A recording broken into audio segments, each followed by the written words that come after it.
નમસ્કાર, હું છું પ્રિયા અને તમે જોઈ રહ્યા છો જનતા કી જાણકારી ન્યૂઝ। નજર કરીએ આજના સમાચાર ઉપર। શ્રી સોરઠિયા પ્રજાપતિ ધર્મશાળા સોમનાથ દ્વારા સૌ પ્રથમવાર નવરાત્રી મહોત્સવ મીટિંગ યોજાઈ।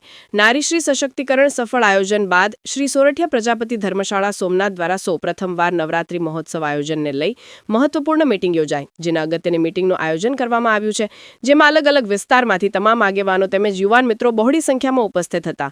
તેમજ તમામ મિત્રોએ આ મીટિંગની અંદર નવરાત્રીને લઈ અને ખૂબ જ અલગ અલગ મુદ્દાઓ પર ચર્ચાઓ કરવામાં આવી હતી, જેની અંદર એક અનેરો ઉત્સાહ છે પ્રજાપતિ સમાજની અંદર અત્યારે જોવા મળ્યો છે। આયોજન છે 3, 4 અને 5, જેમનું સ્થળ છે અને સમગ્ર જિલ્લાની અંદર એક ખુશીનો માહોલ છે એ ક્રિએટ થયો છે।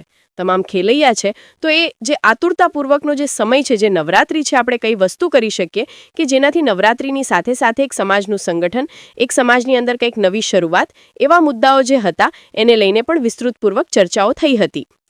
રિપોર્ટર મહેન્દ્ર ટાંક, ગીર સોમનાથ। જય સોમનાથ, જય માતાજી। હું પ્રમુખ શ્રી જિગ્નેશ ટાંક, સોરઠિયા પ્રજાપતિ ધર્મશાળા સોમનાથ। સૌ પ્રથમ વખત ગીર સોમનાથ જિલ્લાનું ધર્મશાળા નેજા હેઠળ એક નવરાત્રી મહોત્સવનું આયોજન કરવામાં આવ્યું છે, જેને અનુસંધાને એક અગત્યની મીટિંગનું આયોજન કરવામાં આવ્યું છે, જેમાં અલગ અલગ વિસ્તારમાંથી તમામ આગેવાનશ્રીઓ તેમજ યુવાન મિત્રો બહોળી સંખ્યામાં ઉપસ્થિત હતા।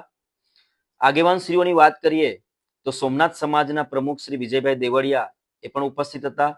ત્યારબાદ અમારા વડીલ શ્રી ગીગાભાઈ માધાભાઈ ચાવડા, ટ્રસ્ટી શ્રી સોરઠિયા પ્રજાપતિ ધર્મશાળા સોમનાથ, તેમજ ધર્મશાળાના ઉપપ્રમુખ શ્રી જયંતિભાઈ લાડવા, તેમજ વેરાવળના અગ્રણી શરદભાઈ ટાંક, ભાલકા સમાજના પ્રમુખ રમેશભાઈ જેઠવા, બાબુભાઈ ચાંડેગરા, પ્રમુખ શ્રી બારિયા સમાજ, વિજયભાઈ રૂઘાભાઈ ટાંક, વેરાવળ અગ્રણી, હરસિદ્ધિમાંથી પધારેલા અમારા જગદીશભાઈ વાઘેલા, તેમજ ટ્રસ્ટી મંડળ શ્રીઓ તમામ મિત્રો આ મીટિંગની અંદર નવરાત્રીને લઈ અને ખૂબ જ અલગ અલગ મુદ્દાઓ ઉપર ચર્ચાઓ કરવામાં આવી છે, જેમની અંદર એક અનેરો ઉત્સાહ છે એ પ્રજાપતિ સમાજની અંદર અત્યારે જોવા મળ્યો છે અમને।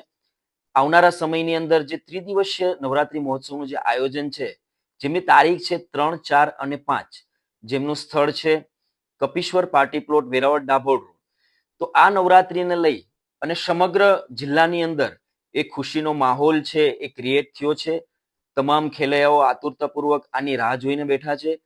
તો એ જે આતુરતાપૂર્વકનો જે સમય છે, જે નવરાત્રી છે, એને કઈ સારી રીતે આપણે એને ઉજવી શકીએ, એની અંદર વિશેષ આપણે કઈ વસ્તુ કરી શકીએ કે જેનાથી નવરાત્રીની સાથે સાથે એક સમાજનું સંગઠન, એક સમાજની અંદર કંઈક નવી શરૂઆત, એવા મુદ્દાઓ જે હતા એને લઈને પણ વિસ્તૃતપૂર્વક ચર્ચાઓ થઈ છે, જેની